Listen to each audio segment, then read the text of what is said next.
my boy doesn't like you. He doesn't like me. Yeah, Like yeah. I want Doc Martens, and I want And did you ever experience xenophobia?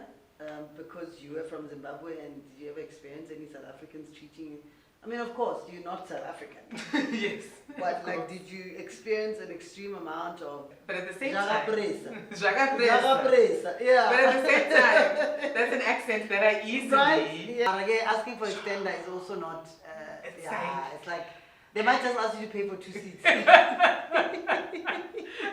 it was hard. Oh, it was hard. And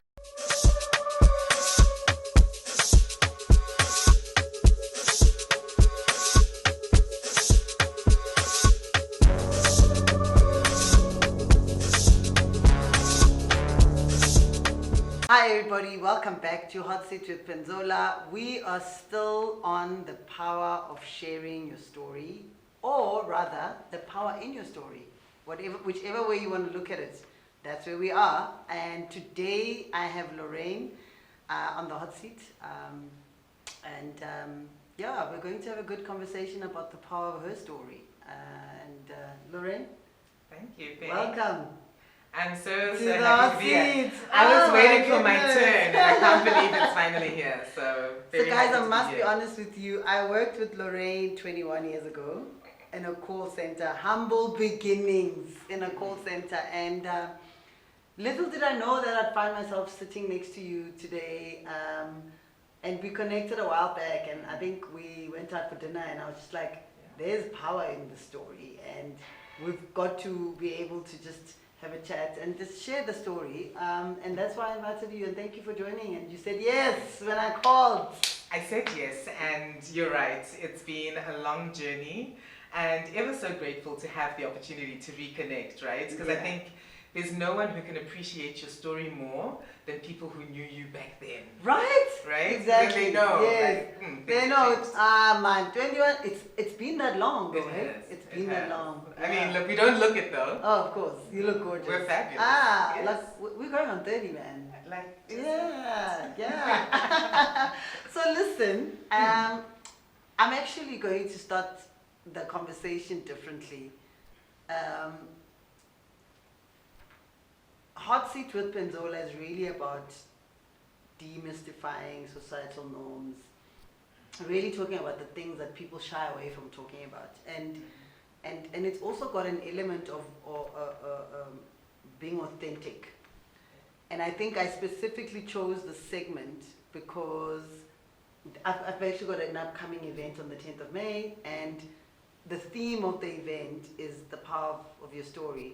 And the idea is around an open dialogue of very intimate networking event where people can share the power of their story, good food, of course a little bit of drinks there and there, have fun, and really connecting without titles, because I find that we define ourselves with our corporate titles. Whilst that is a big part of our lives, but it's not the only thing that we are. And I'm really trying to promote the other piece that comes with what makes us to be what we are. So I'm going to start with the piece that speaks to vulnerability. Sorry, because vulnerability is, it does, it does sort of expose who we are. And not a lot of us not a lot of us want to, or rather allow ourselves to be vulnerable in open spaces. So the question around vulnerability that I want to ask you is, as young as you are, I mean, you're 21, of course. What do you need to forgive yourself for in this life that you've lived? what a way to start. I know, right?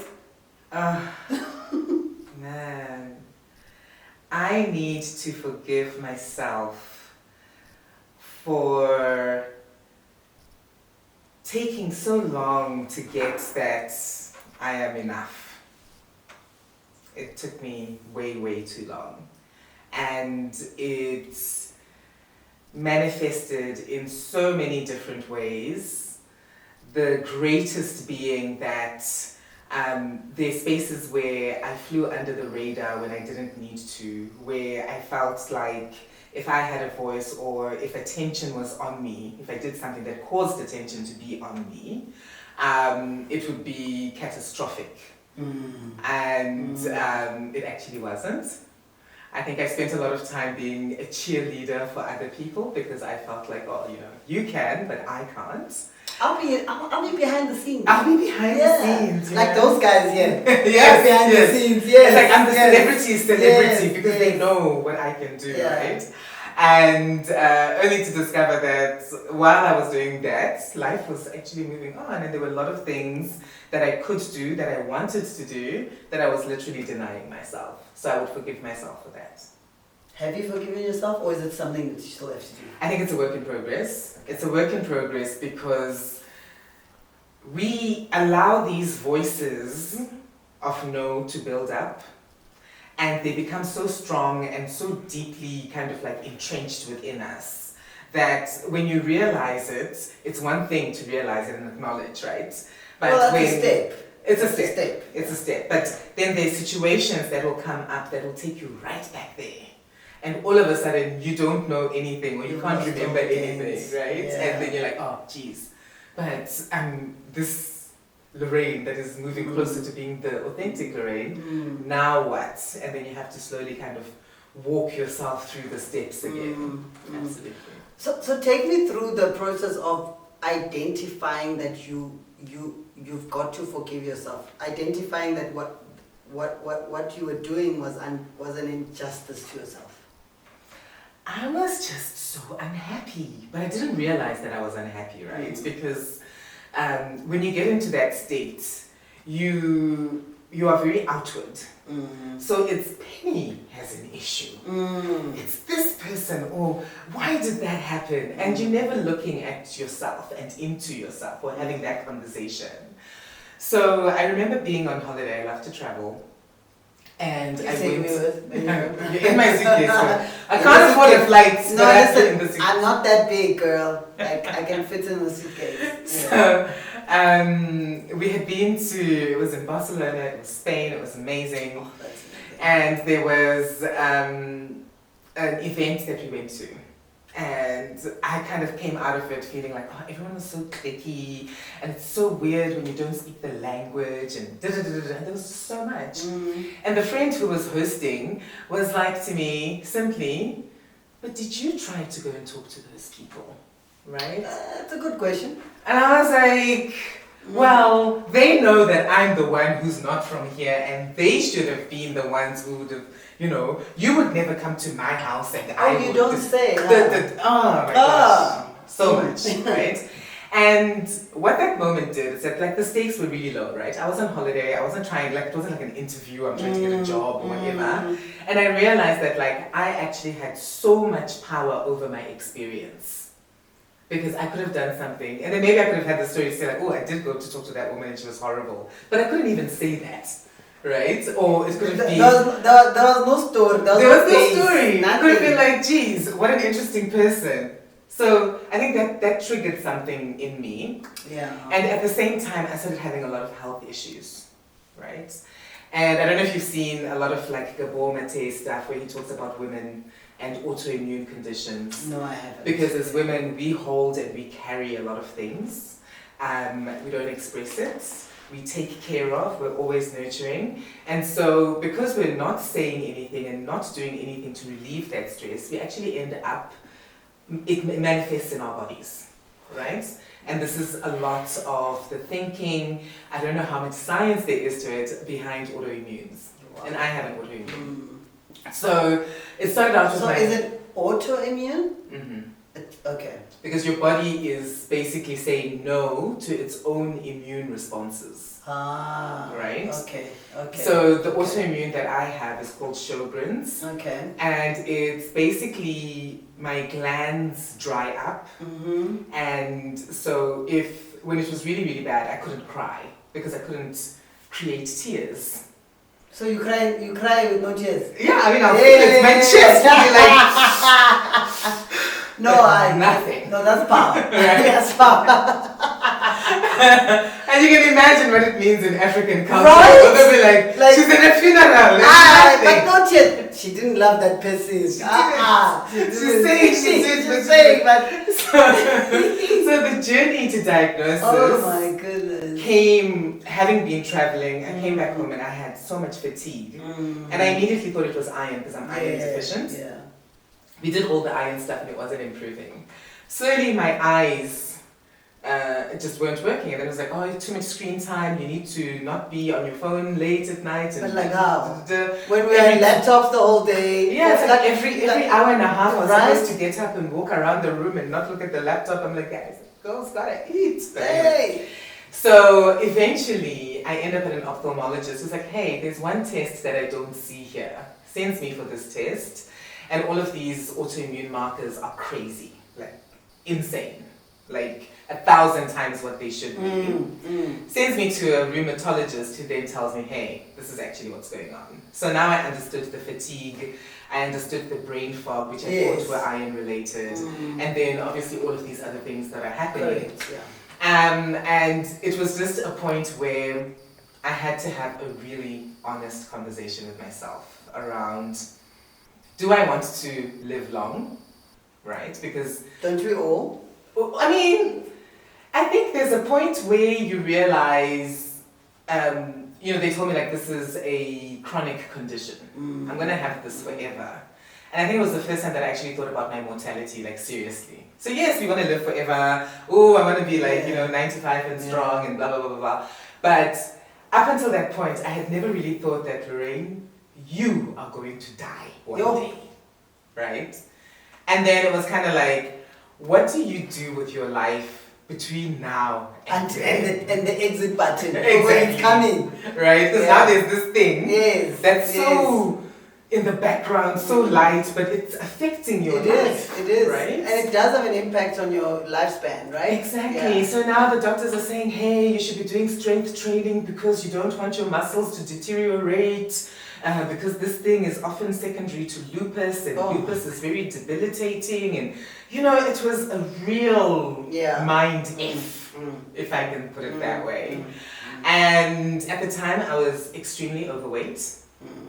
And well, I remember you to be overweight. I mean, when we worked together, you were. That was just me, my life, right? And I was quite shocked when I saw this boy. This babe. This babe. And I had to do some real work on myself. Yeah. And you started off talking about vulnerability, and I think there's nothing like vulnerability with yourself. Because like I was saying to you, I was in a space where everything was about everybody else and their stuff and why they did now that. It was Lorraine's time. And now it was and Lorraine. it wasn't a pleasant Lorraine that it you wasn't. look at. It wasn't, right? Yeah. And so from a physical health perspective, I had to look at everything, right? So I went completely vegan because I was reacting to everything, this inflammation, the bloating, the whatever, everything was wrong with me.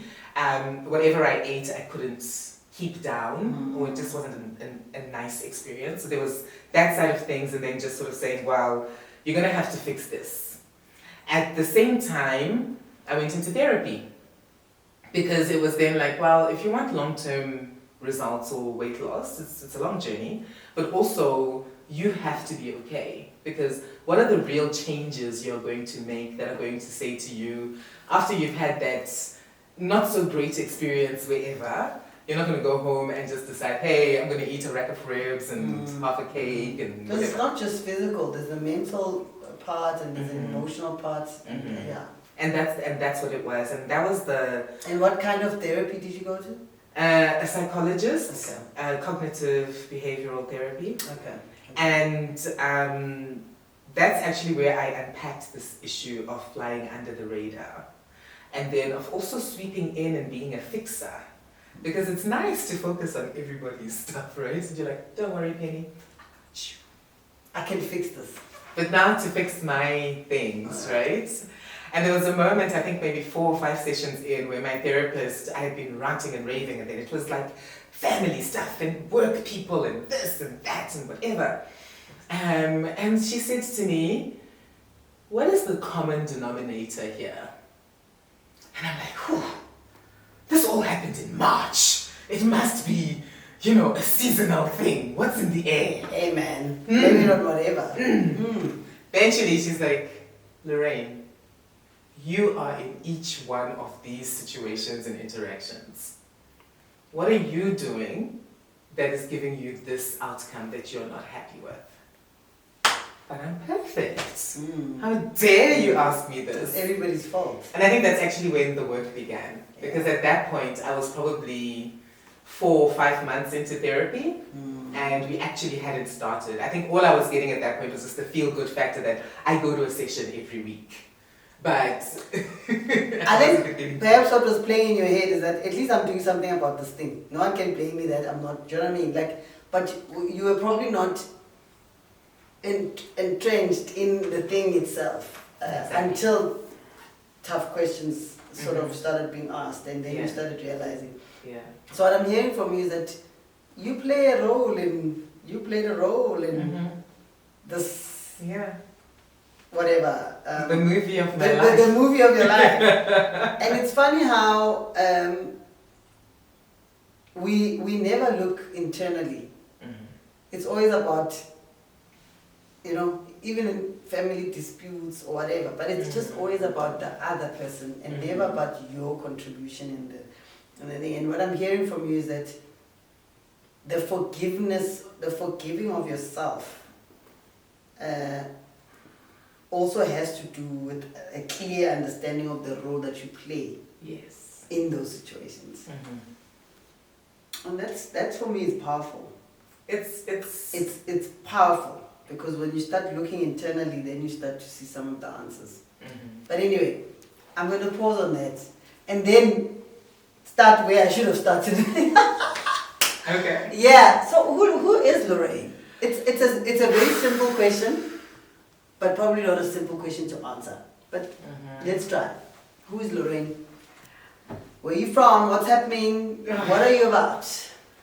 So in the sort of like existential place, you know, I'm a soul in a human body on a journey on this planet. Yeah. And in the sort of like nitty gritty and logistics of it, I am the last of 4. I'm the baby. I'm from Zimbabwe. My family moved here in the early 90s. So originally from Zimbabwe, is maybe what I should say, born there. But I guess, you know, South African in a lot of ways. And I am a life enthusiast. I love to try things out. I love to be in the world doing and being. I think that's Lorraine. I like what I'm hearing. I want to explore that a little bit. What GPS is this now? Is it my phone? I don't know. Do you think Who's driving? Yeah, it's Lorraine's. Do you think it's me? But I haven't even had GPS on. Anyway, I think let's continue that conversation. So, what I want to understand is, when I worked with you 21 years ago, it was in a call center. Yes. We were call center agents, and then somehow we made it to like team leader, and we thought we arrived, right? Yes. And now, obviously, many years later, you and I catch up, and I follow you on LinkedIn, and I see a lot of the coaching work that you do. In fact, there was a point where I needed some soundboarding, and I set up some time with you, and we spoke, and I found value in our conversation, and I think that's probably one of the reasons I wanted to chat to you today, because there was power. For me, there was power in that conversation that we had. So talk to me about the work that you do around coaching. So coaching, I think, I guess I'll start with my first experience of coaching was as an employee in corporate, and I went to this coaching thing, and I felt a little bit like the coach was an agent of the company, and that I didn't feel safe and whatever. There was some cool stuff that was safe going on psychologically, or psychologically, just, yes, because I was like, are you gonna go and tell my boss all the things that I said?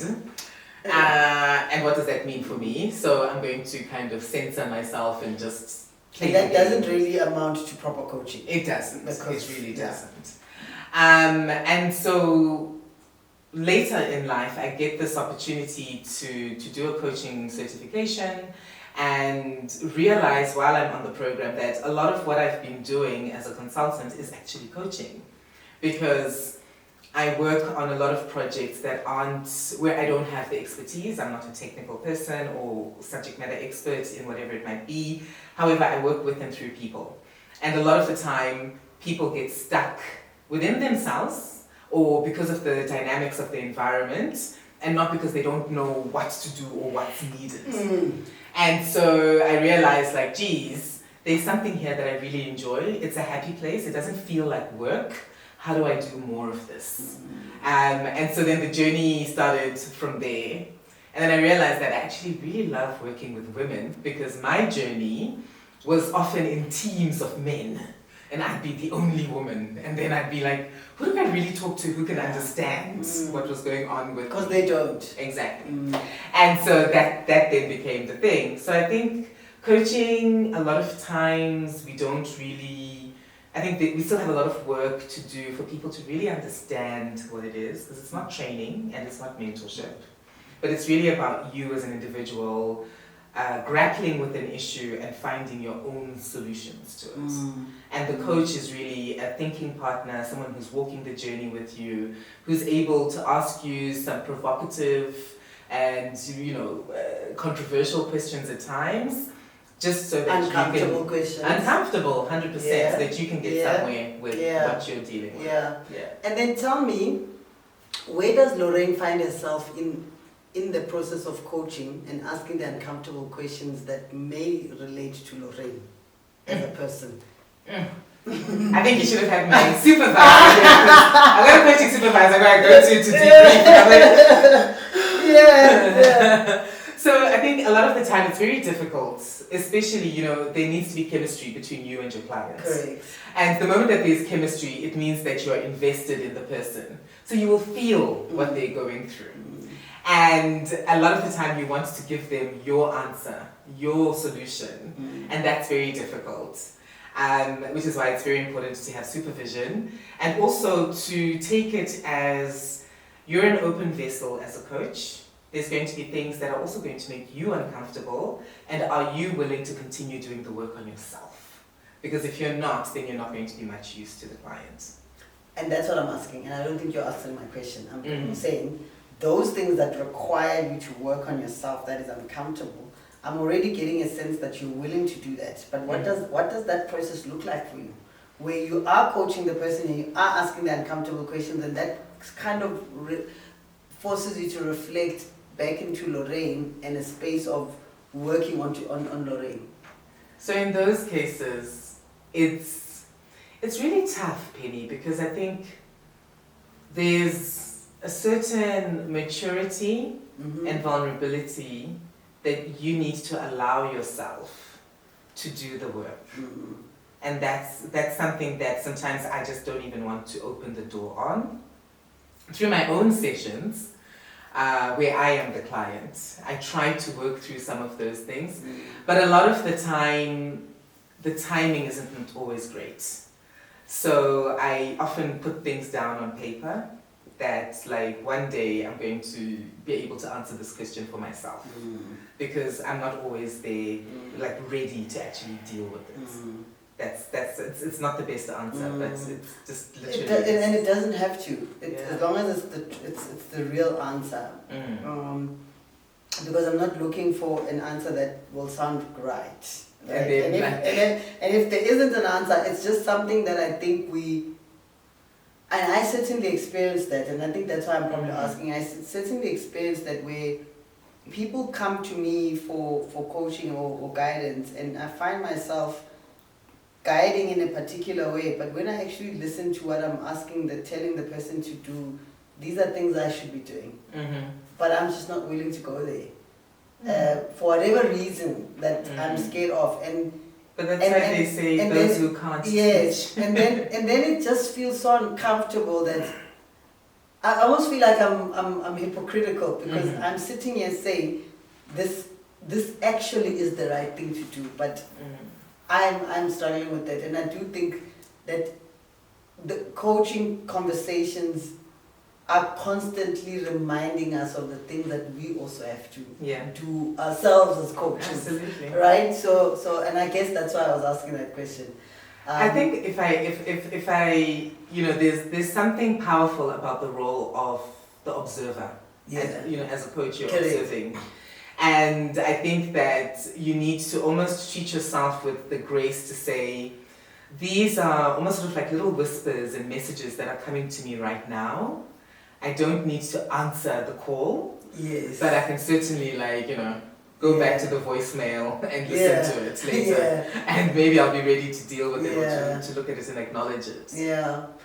Tell me, so you mentioned that you guys, obviously your family comes from Zimbabwe, but you predominantly been in the country for a long time.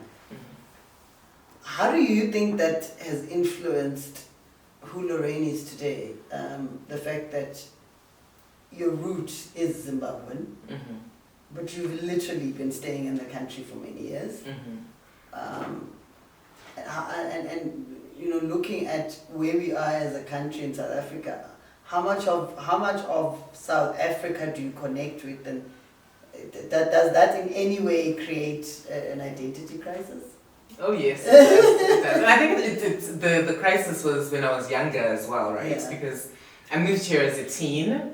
So you can imagine when you're 13, 14, you're already going through so much that you're trying to figure it out for yourself. And you move into a country that is going through a lot of its own change and trying to find its own identity. And you're black. And you're black. Yeah. Yes. Yeah. And I remember being in high school, and there'd be such heated debates that would happen between, the black students and the white students. Privilege kind of stuff. Oh, yes. All of that kind of stuff. Oh, yes. And to be honest with you, racism up until that point had been a theoretical construct for me, because I grew up in a very idyllic, small space. Yeah. Just didn't have to deal with it. And now all of a sudden you come face to face with this. But at the same time, I'm just trying to figure out, I'm becoming a woman. There's so much going on.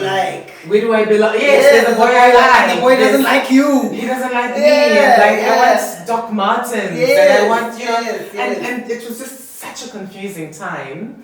And before I knew it, there was almost sort of like an us and them happening for myself, where I was like, oh, when it's convenient, I'm like Zimbabwean. But then when it's also convenient to be South African, I am South African. So it took a lot to get to a point where I was actually, who is Lorraine in all of this? All of these identities count, and it's actually okay to bring a bit of the Zim, a bit of the SA, and try to figure out who that is. And I think for the most part, a lot of the times I'm still on my way, right? Because I think sometimes it'll be like, those Zimbabweans, these South Africans. Ooh, and then you're like, you have the opportunity to just be on either side, eh? Yeah. Call everybody out. Call everybody out. So I think there's a joy and an advantage in that, but also a real responsibility, because I think there was a point when I had to say to myself, what do you want out of life on this journey? And if you are here, you need to be here, build and contribute, right? So you pay taxes, you do all of this stuff, but it's a contribution that goes beyond just being a law-abiding citizen, as it were, in terms of how are you building community, how are you uplifting, how are you giving back, and all of those things, because I think then your identity becomes real, because it's actually living in something. Yeah. And did you ever experience xenophobia? Because you were from Zimbabwe, and did you ever experience any South Africans treating you? I mean, of course, you're not South African. Yes. But did you experience an extreme amount of... I haven't experienced an extreme amount of xenophobia, and I think it's almost sort of like xenophobia, crime. People also always talk about crime. I think what I have experienced is sometimes a discounting of the Zimbabwean part of me.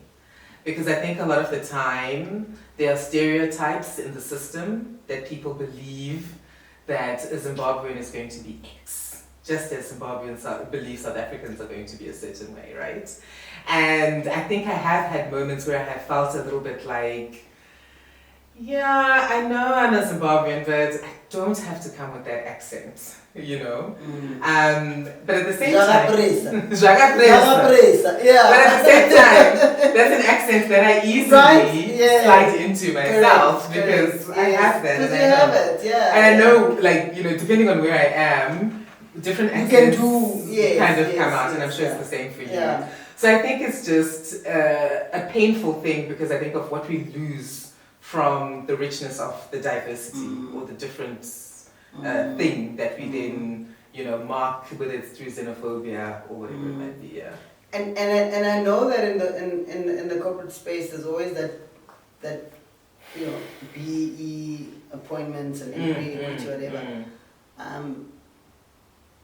Does that ever bother you that you know that you're obviously not a South African and until you obviously have the right kind of citizenship, you're not considered as... But even then, Penny, the citizenship doesn't totally count, right? Because depending on what it is, if you did not have the right to be a South African before April 1994, you don't totally count, right? You may naturalize and have the papers. It depends on who's looking and if they're living the letter of that law or legislation, right? Yeah. So I think from that perspective, it will always be a thing. And I've just decided that I certainly did not choose to be here back in 1994 when my family moved. Correct. I didn't have the choice, or I couldn't vote with my mom and dad to Yes, say, this is what we're going to do. Yeah. However, now that I am here, for the fact that my formative years, my whole life experience really has this massive South African thread, I belong, and I will do what I want to, and I'm not going to hold myself back from opportunities for that reason. Because when you do that, all you're doing is like denying yourself. I love it. I think that deserves a cheers. I love it for you. I really love it for you. And I think the other thing, the one last thing I want to ask, how easy is it, I know you run your own coaching entity, how easy is it to do business in SA as Zimbabwe? It's not so bad. I think, you know, I have the advantage of having been here. All these years. I went to high school here, so I think Which high school did you go to, by the way? Assumption Convent in the east. I know it's in the east somewhere. Somewhere. Yeah, it's another world. I went to Waverley Girls in Highlands North. I almost went to Waverley. Oh, you did? I went for an interview with Waverley. Well, we were next door St. Mary's, so by virtue of association, I think. St. Mary's. Yeah, we were there. Yeah, we were there. So I think that I have also, like, the work that I do, whether it's coaching or as a consultant, like, I'm the product. So over time, I have built a reputation based on what I deliver, and people know that, like, I do good work, and I'm not afraid to say that, and I'm also not afraid to demand what I deserve in terms of, like, from a money side as well. So, you know, it's kind of like, am I going to play in the basket of the 5% or 1% who are great at what they do? Or am I going to deny myself that because, oh my gosh, but remember, I'm Zimbabwean, or I'm a woman. Or that voice at the back. Exactly. Yes. And just by virtue of being a woman, I mean, that's a exactly. Thing. So I'm just kind of like, no to that. Yeah. I love that. And I think, I mean, I've certainly consulted with you at a professional level, and I think it was quite insightful and helpful, you know, post that. So definitely, I think your details are on the screen, and if anyone needs the services of Lorraine, both from a consulting perspective, but also from a coaching, please reach out to her. Details on the screen. So I think now I want to kind of move to what are the lessons you've learned, and I know you're still on a journey to forgiving yourself, you know, and when you mentioned about being overweight, when and I was there with you and I saw you, was being overweight ever a thing for you? Outside of the diagnosis and the journey you've had to take, but like, was overweight a thing for you? And I think, and I'm asking this because it is a thing for many people, and some are even taking injections that are meant for diabetic people to try and lose the weight. So clearly this weight loss thing is a thing. It is. It's a thing. So who better to ask? Someone who I know, when I met you, you were probably 5 times the size. if I'm not mistaken. Pretty exaggerate. Yes. Yes. Okay, maybe 4. Okay, maybe 3. But still. I hear you. Yes. Right? And you're right. Yeah. But you are quite a happy person. I remember you to be very happy and bubbly. At no point did I feel like you've. But then you wouldn't go around telling people how unhappy you are about your body. Exactly. Right? Exactly. So, was that ever a thing for you mentally? It really was, and I didn't realize that it was, because I am so brilliant at creating the right story or narrative for myself, right? Yes. And it's a definite strength, but it's also a curse, because if I need to show up in a room and do the things, I'm going to pep myself up, I'm going to be great. But at the same time, if something isn't working out, I think for me, when my weight became an issue, maybe, is I turned 30 and 30 wasn't an issue for me. Like, I was okay. But somehow 32 was the number where I thought my life was going to be perfect, career great, I'd have met the guy, either married or about to have kids, whatever. Yes, like that you would be in your perfect life, yeah. All of that would be together, and then all of a sudden, none of that was happening, right? But those were the criteria points for happiness for you, right? And all of a sudden, but I didn't. My personality drove me to push and drive harder, especially from a work perspective, because I think that's something that I could do, right? And like I'm saying, because you do good work, whatever, people accept you, you're okay. No one's ever saying like, hey, fetty boom boom, whatever, nothing like that. But because people love you. They love who you are, they know your character. Exactly. Yes. So you're kind of going on, but then in your own private spaces, when you're on your own, that's when you kind of start thinking like, am I not meeting someone because of my weight? I would really love to be in a long-term relationship, married, whatever. I remember once flying to Durban for work, and it was an early flight, like the first flight, and it was a smaller plane, and the seats were smaller, and the seat belts. Halala. And I didn't know how to say to the flight attendant, I need an extender, because you can get an extender. Marage, asking for extender is also not, it's like, they might just ask you to pay for 2 seats. Penny, it was hard. I remember this flight attendant, she just came and she did this. Oh, yeah, she could she see. she could see. She took one for the team. Oh my goodness. I had such tears, like the whole flight. I just closed my eyes and I was just blinking back tears because I was like, I cannot fit in a seat. Oh my god. I can't, and it's such a small thing. It is.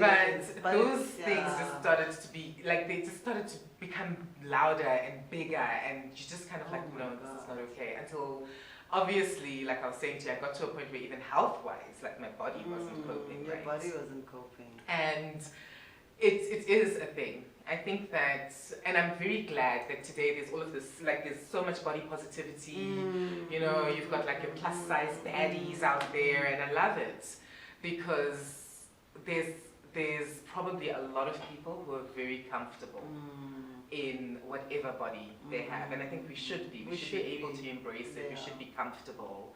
I think for me it was just something about, again, going back to that list of things that you want to do in life, where I'm like, I want to be able to do these massive hikes, I want to be able to bungee, I want to be able to, and so many things that you get to, I'll be at my niece's birthday party at Gold Reef and I can't go on a ride. Yeah, because practically, you want to, you should be allowed to, but practically. it's just not possible. Your seat, you can't It's fit. not going to work. Yeah, It's not going to work. So I think that changed things for me, just like wanting to fully embrace life. And again, that thing around like, dude, you're gonna die one day. It's inevitable. Yeah. How do you make sure that you can be in The that? best, And I think, yeah. but I think also on the journey, like I swung completely to an extreme where people started asking me if I was okay because I'd lost so much weight. Yeah. And then, I like, think for I me had the to only get thing back. that makes sense in terms of the weight that you've lost is because of the number of years I haven't seen you. Yes. But when I saw you for the first time on Facebook, I'm like, huh? What? That can't be her, right? But I can only imagine for the people that are in your life when they start to see you deteriorate like that. It's like It's like you're disappearing, guy. Like Yeah. what's happening? Yeah. Tell me. I mean, we spoke about your coaching. We spoke about your weight, and there's some great stuff that you've mentioned there. And I just in the interest of time and the fact that we must close out, because we could sit here the whole day. let's sit here for another. Yeah, but I think I just want to understand what's next for Lorraine? What's the next big thing? Yeah. That's the first question.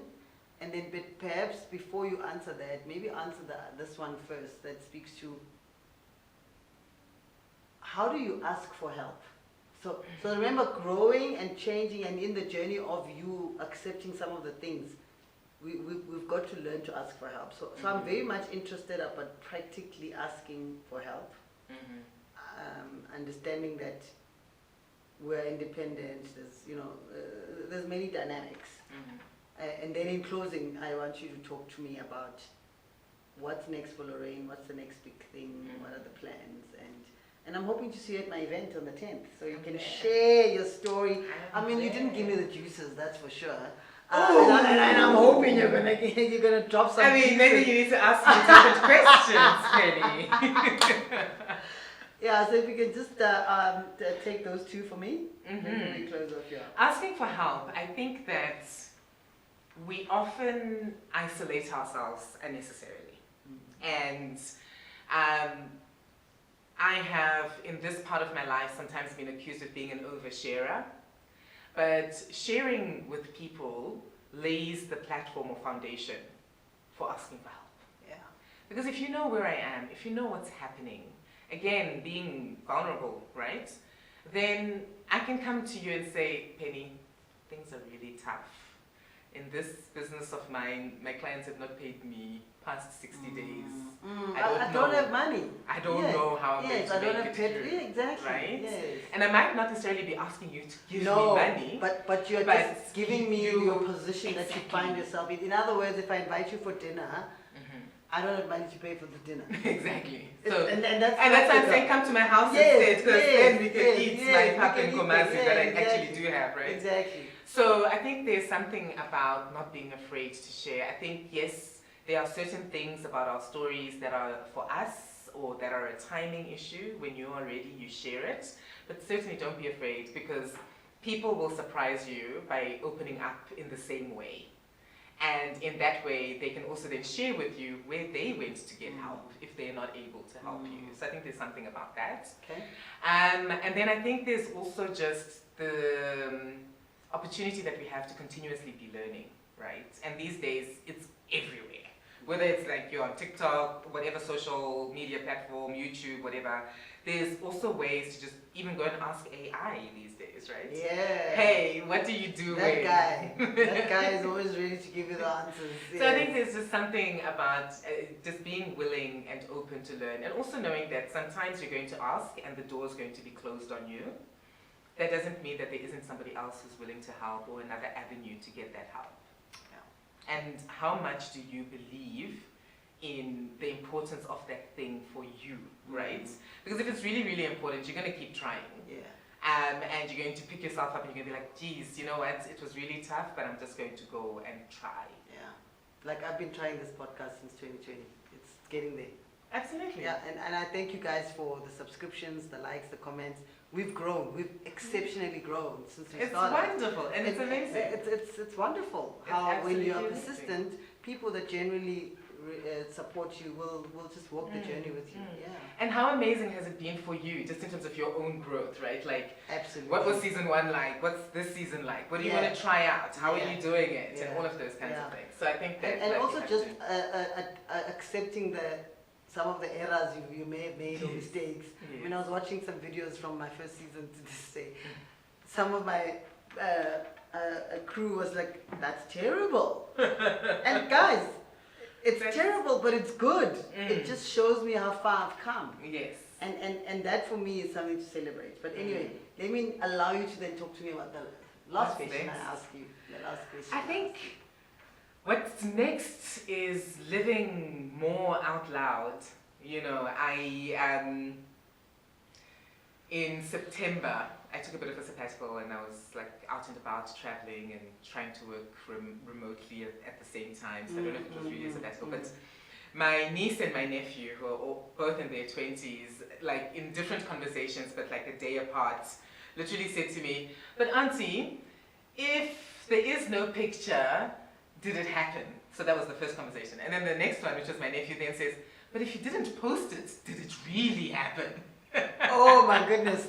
That is where we are. Like that right? is, yes. We And are at that taking pics, we are point, posting, yes. I was then challenged to like 100 days of posting every day. Oh my goodness. And within 24 hours, I had to post. I couldn't let 24 hours go past. Is this the challenge from the nieces? Yes. Oh, and so goodness. off I went and I posted every day. I think the 15th of January was my last day. It was my 100th day. Yes, of posting. And there was just so much learning from that, because I think there's things that I just thought like, that doesn't really mean much, or it doesn't say much. And then I'd have it like on my WhatsApp status, and someone who I haven't spoken to in ages, or who I met somewhere, yes, and they'll be like, "Oh my gosh, this really resonates. Oh my gosh, this and that." And I was just like, there's so much more like sharing and living out loud to be done. Yes. And that's what I'm trying to do in all of my pursuits, to make sure that like I'm showing up fully as Lorraine. Well, I guess that's why you agreed to be here, so you can share.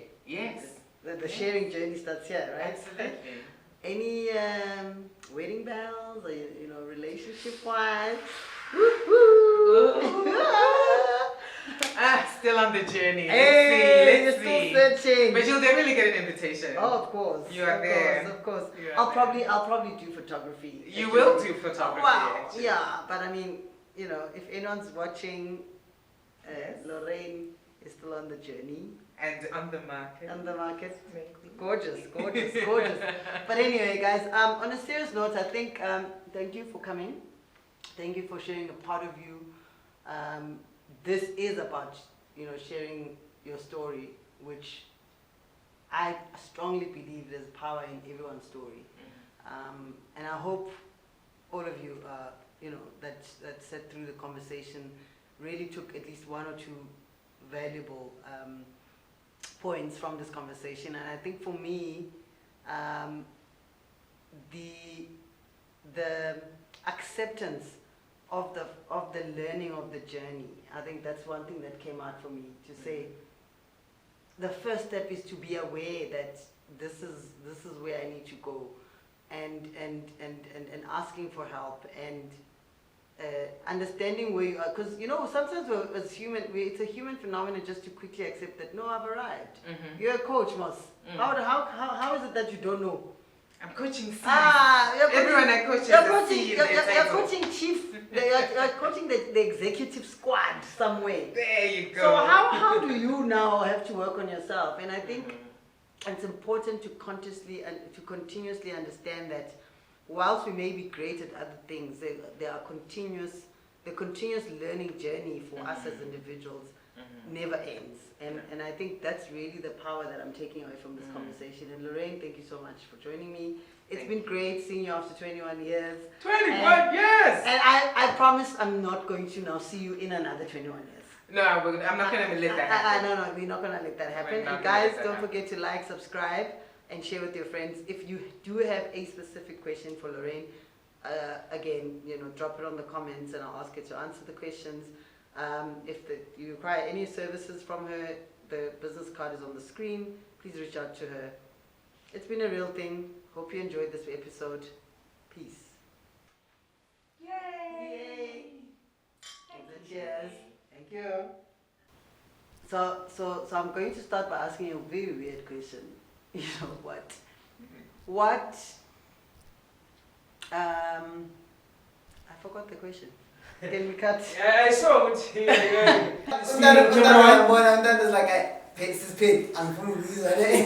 Okay. Son. Yeah, sound is running. And then camera 1 and 2 are rolling, camera 3 are rolling. I like what I'm hearing. I want to explore that a little bit. What GPS is this now? Is it my phone? I don't know. Do you think maybe? Who's driving? Yeah, it's Lorraine's. Do you think it's me? But I haven't even had GPS on.